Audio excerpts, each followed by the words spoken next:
ka-homepage, kasama natin today si Mr. Jerome Tan, one of the owners of Lucky's. Good morning, sir. Good morning. Hi. Sir, what makes Korean-style chicken different from the usual fast food chicken? Two main things. First, it's coated with most of the flavor is applied after it's fried. Second, it's double fried, meaning what happens is you render out most of the fat, so it's healthier than your usual fried chicken. So, tell us about the two styles or flavors available here in Lucky. We have both soy garlic and spicy. So, what do you prefer? I prefer mix of both, but most people prefer soy garlic. Sounds good, sir, Naku, mga ka-homepage, ipapakita naman namin sa inyo ang mga katakam-takam at kabubusagan dito. So, mga ka-homepage, oras na para matakam at mabusog. So, Sir Jerome, ano po ba yung mga must-try dito sa Lucky?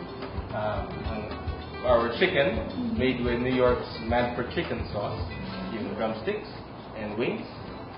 So they're all double fried. And then we have our chicken burger, also double fried with Manfred chicken sauce, soy garlic or spicy. And we have our Parmesan fries. You can see nothing everywhere else like that. Parmesan fries, yes. So with Parmesan cheese, French fries. And then yung rice meals namin, bulgogi rice and kimchi rice.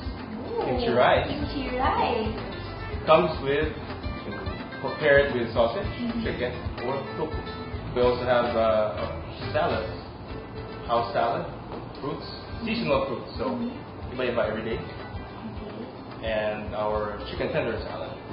So tenders is breast, part of the chicken. So we top it with mustard dressing, and this is actually sesame ginger dressing. And then our new dishes, omelet. We have here corn and mushroom omelet.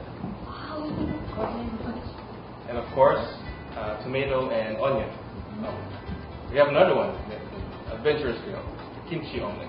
No, kimchi omelet. Tastes good. Of course, we have our gelato. And these are all homemade, custom made. And we keep adding flavors. Now, ang flavor natin, strawberry, mango tango, salted caramel, coffee choco crunch, and chocolate, Oreo cheesecake, and banoffee. Nakakagutom mga ka-homepage, Thank you very much, Mr. Jerome. Thank you. Ngayon naman, ito yung best part, tikiman part!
Mga ka-homepage, patuloy nyo kaming samahan, matakam at ubusog dito lang sa Chibog at Home.